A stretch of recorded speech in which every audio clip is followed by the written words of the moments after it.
I'm going to start by reading a poem which I wrote. I'll try to follow up on Thomas's idea that about whether poetry is a monologue or whether it's a dialogue or a dialectic. I am on the latter side, by the way. Anyway, so there are two mistakes that you can make. One is saying something that you quickly regret, and the other is not saying something that you should have said. And this poem, it's like looking for an address. There are two mistakes you can make: turn back too soon or go past it. This is about a dinner where people were, academics I was at the table with, were condescending to D.H. Lawrence. And I revere Lawrence, a great poet, incredible insights about gender which are still rarely equaled. And I didn't defend him, so I wrote this poem about it. Lawrence. On 2 occasions in the past 12 months, I have failed when someone at a party spoke of him with a dismissive scorn to stand up for D.H. Lawrence, a man who burned like an acetylene torch from one end to the other of his life.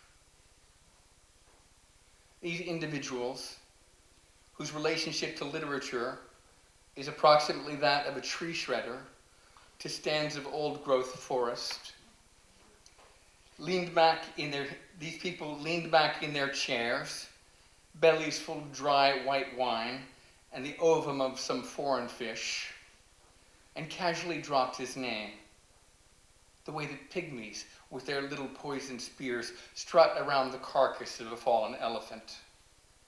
"Oh, elephant," they say, "you are not so big and brave today." It's a bad day when people speak of their superiors with a contempt they haven't earned, and it's a sorry thing when certain other people don't defend the great dead ones who have opened up the world before them.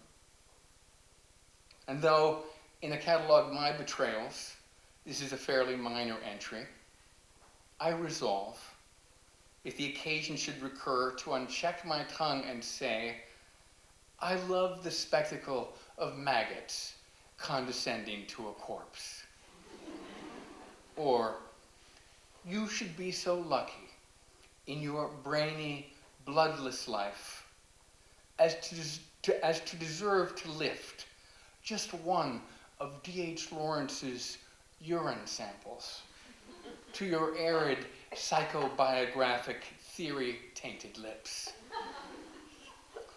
Or maybe I'll just take the shortcut between the spirit and the flesh and punch someone in the face. Because human beings haven't come that far in their effort to subdue the body. And we still walk around like zombies in our dying, burning world, able to do little more than fight and fuck and crow. Something Lawrence wrote about in such a manner as to make us seem magnificent.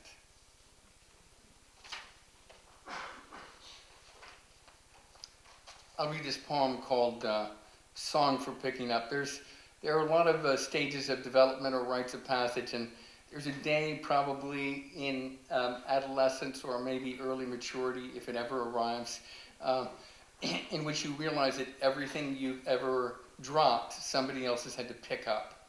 And so this is sort of a praise song for all those people who follow behind us and pick everything up. But I suppose that in terms of ecological correctness, this is a poem for the ecology. Song for Picking Up. Every time that something falls, someone is consigned to pick it up. Every time it drops and rolls into a crack, blows out the window of a car, or down onto the dirty restaurant floor, a piece of chalk, a paper cup, a cube of cheese from the buffet, and there somebody goes, down upon their hands and knees, What age are you when you learn that? After the surgeons are done with the operating room, someone makes it spick and span again.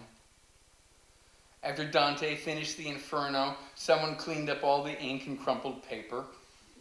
After World War I, the Super Bowl, the battlefield at Troy, after the marching feet of all humanity, come the brooms and mops, the garbage men and moms, the janitors. They follow behind the rest of us. After that, you understand. No more easy litter. No more paper towels on the public restroom floor. You bend over for even tiny bits of paper. Or bitterly, you look back at your life, like Cain upon the body of his brother.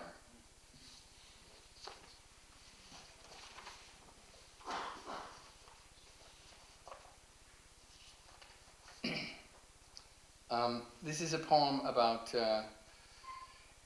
water,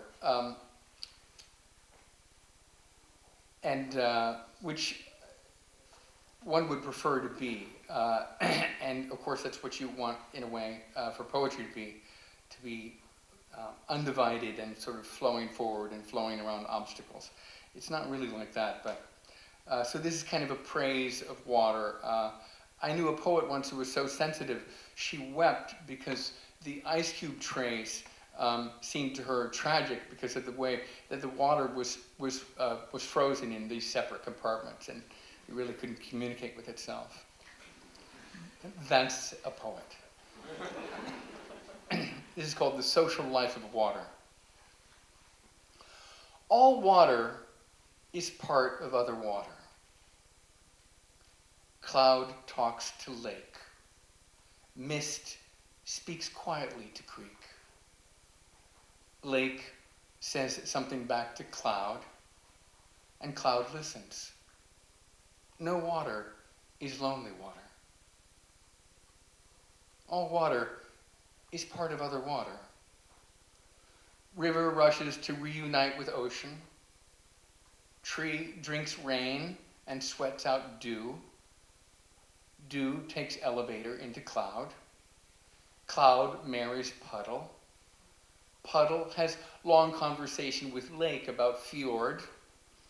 Fog sneaks up and murmurs insinuations to swamp. Swamp makes needs known to marshland. Thunderstorm throws itself on estuary. Waterspout laughs at joke of frog pond. All water understands. All water understands. Reservoir gathers information for database of watershed. Brook translates lake to waterfall. Tide wrinkles its green forehead and then breaks through. All water understands.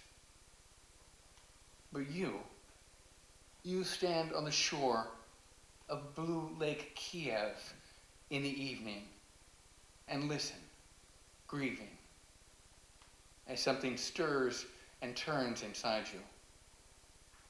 Not knowing why, you linger in the dark, not even able to guess from what you are excluded.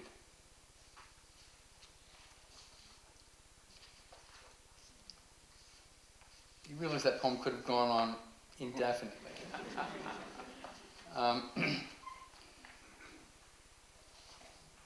I read this poem. It's called Bible Study.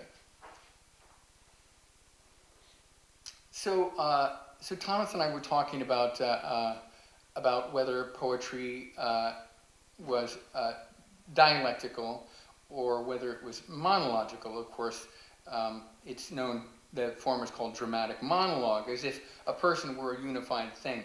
But my experience really is more of being a kind of madhouse on legs, and the chorus of selves within me, and I assume within most people, is actually a lot more insubordinate than a well-mannered poem would indicate.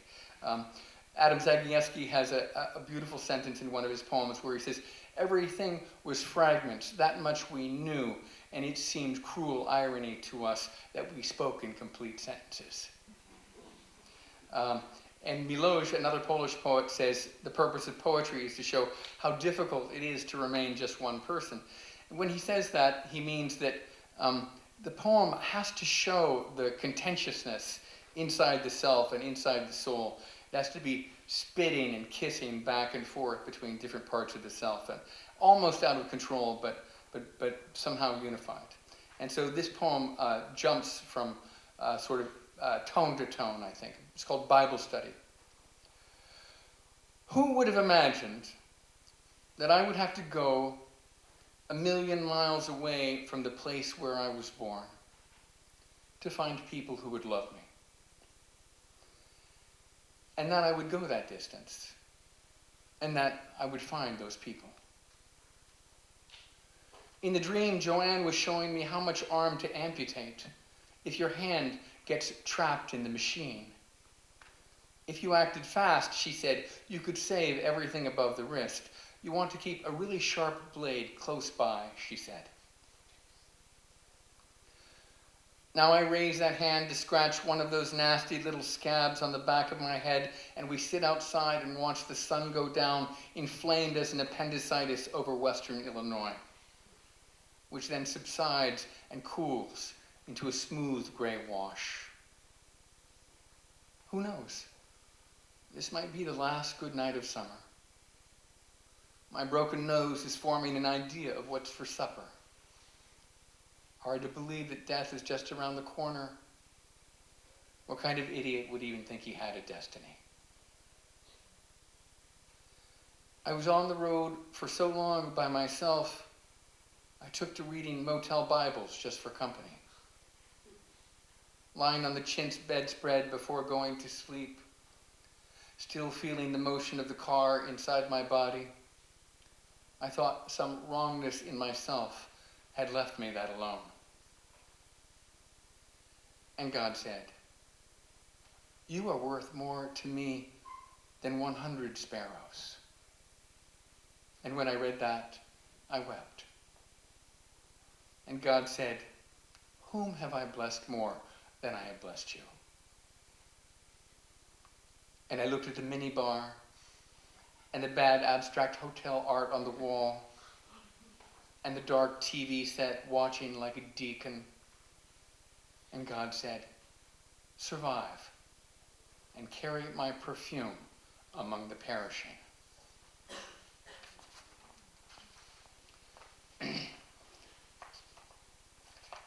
This poem is, it's sort of based on a moment that I started noticing some years ago when that I would be in conversation with a woman at some kind of gathering, and she would sort of casually find a way to mention her husband.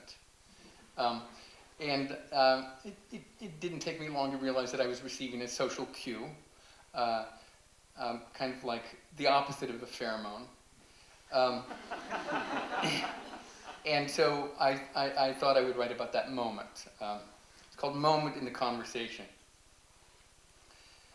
At the party sometimes, there is a moment in the conversation when the woman you were talking to casually makes some mention of her husband.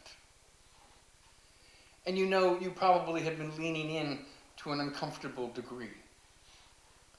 Please adjust your body language to speak Amish.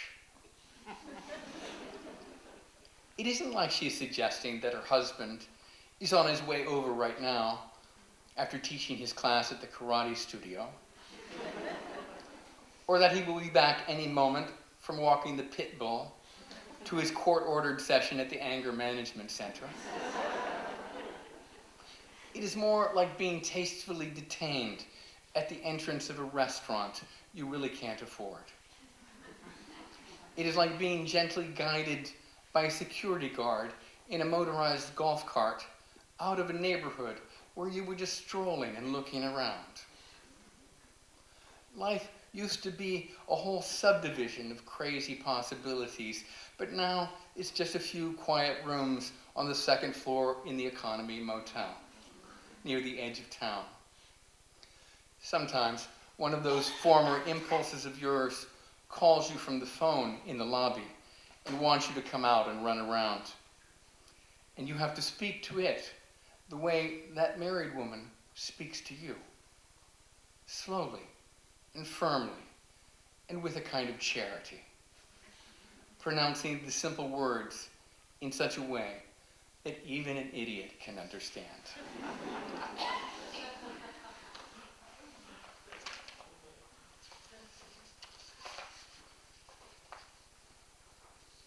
I'll read this poem, which is,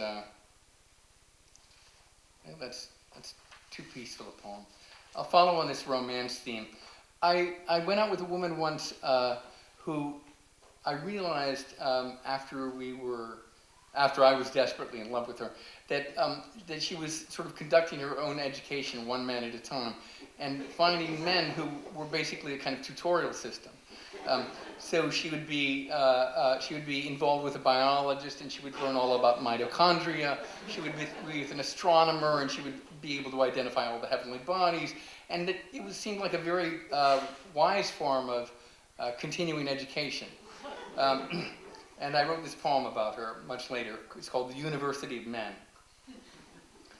First, Susan got engaged to an archaeologist who took her to excavate dinosaur bones in Tibet. At night, in their double sleeping bag, while he cataloged her body parts, Suze discovered her inner Tibetan.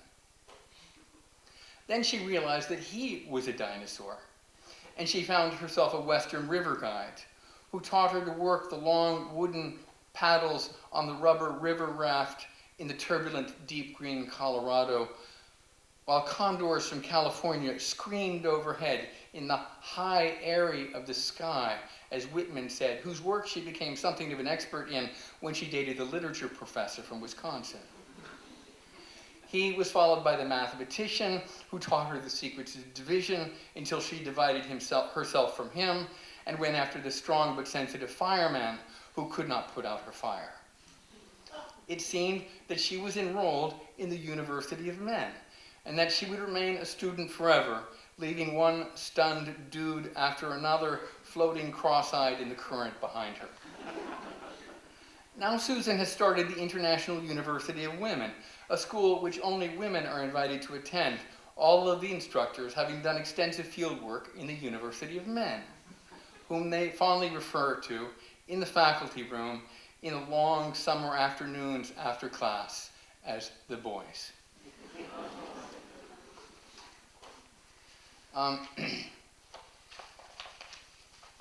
This is a poem about, it would seem quite healthy for the psyche and probably for our general civility if we all received a death sentence every couple of years, which was then sort of rescinded by a telephone call from the governor or something like that.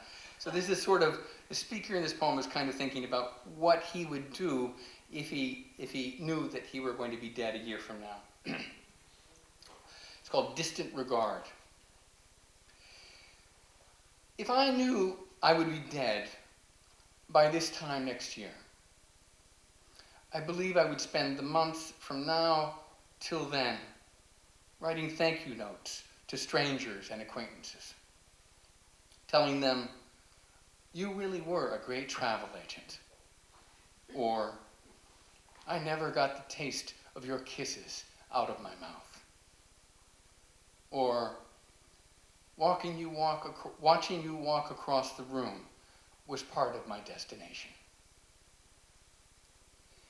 It would be the equivalent, I think, of leaving a chocolate wrapped in shiny foil on the pillow of a guest in the hotel. Hotel of Earth, where we resided for some years together, I start to say, before I realize it is a terrible cliche, and stop, and then go on, forgiving myself in a mere split second, because now that I'm dying, I just go forward like water, flowing around obstacles and second thoughts, and not getting snagged, just continuing with my long list of thank yous, which seems to naturally expand to include sunlight and wind, and the aspen trees which gleam and shimmer in the yard, and the intricate irrigation system which floods their roots, invented by an individual whose name I will never know, but to whom I am quietly grateful. Outside, it is autumn, season when cold air sharpens the mind. The hills are red and copper in their shaggy majesty. The clouds blow overhead like governments and years. Time to contemplate the distant things, to learn from their example of calm. Time to practice affection without a desperate hanging on. It took me a long time to understand the phrase, distant regard, but I believe that I get it now. And I'm grateful for my heart that turned out to be good after all. And grateful for my mind, to which, in retrospect, I can see I have never been sufficiently kind. And I'll close some poem or the other. I'll close with this poem. It's about animals and wildlife, and it's sort of set in one of the small towns in the western USA where I live, and I walked around the town and I saw signs advising residents not to put their garbage out the night before it gets picked up, for a reason that the poem explains. The poem's called Wild. In late August, when the streams dry up and the high meadows turn parched and blonde, bears are squeezed out of the mountains, down into the valley of condos and housing developments. All residents are therefore prohibited from putting their garbage out early. The penalty for disobedience will be bears. Large, black, furry fellows drinking from your sprinkler system, rolling your trash cans down your lawn, bashing through the screen door of the back porch to get their first real taste of a spaghetti dinner, while the family hides in the garage and the wife dials 1-800-BEARS on her cell phone, a number she just made up in a burst of creative hysteria. Isn't that the way it goes? Wildness enters your life and asks that you invent a way to meet it, and you run in the opposite direction as the bears saunter down Main Street, sending station wagons crashing into fire hydrants, getting the police department to phone for tranquilizer guns, the dart going by accident into the neck of the unpopular police chief, who was carried into early retirement in an ambulance crowned with flashing red lights, as the bears inherit the earth, full of water and humans and garbage, which still looks to them like paradise. Thank you.